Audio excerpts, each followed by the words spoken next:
এবং বর্তমান যে বাংলাদেশ ব্যাংকের গভর্নর, তার স্পেশালিটিটা কি? তার স্পেশালিটি হচ্ছে এই ঋণ পুনঃতফসল করা। এটাতে তিনি এক্সপার্ট।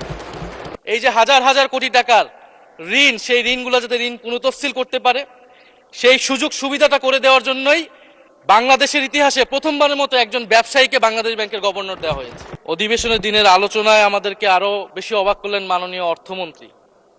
ফলে অর্থ সেক্টরের কিছু কথা, কিছু বক্তব্য দিয়ে আলোচনা শুরু করছি।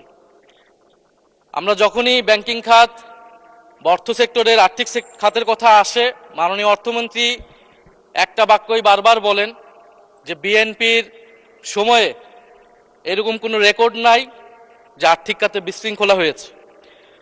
উনি কিছুক্ষণ আগে অস্বীকার করলেন যে বাংলাদেশ ব্যাংকের গভর্নর একটা রাজনৈতিক নিয়োগ, তাদের দলের নির্বাচন কমিটির সদস্য, এবং তিনি এটা অস্বীকার করলেন। আমি মাননীয় স্পিকার টিআইবির একটা তথ্য আপনাদেরকে দিচ্ছি।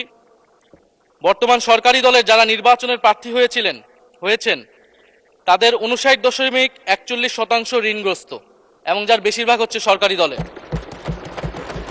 সংসদ সদস্যদের 11,000 কোটি টাকার বেশি ঋণ রয়েছে, যার অধিকাংশই সরকারি দলের। এদের অধিকাংশই ঋণ খেলাপি ছিলেন, নির্বাচনের আগে কিছু টাকা ঋণ দিয়ে পুনঃতফসিল করে নিয়েছেন। এবং বর্তমান যে বাংলাদেশ ব্যাংকের গভর্নর, তার স্পেশালিটিটা কি? তার স্পেশালিটি হচ্ছে এই ঋণ পুনঃতফসিল করা। এটাতে তিনি এক্সপার্ট। ফলে তাকে বাংলাদেশ ব্যাংকের গভর্নর কেন দেওয়া হয়েছে এটা খুব পরিষ্কার মাননীয় স্পিকার।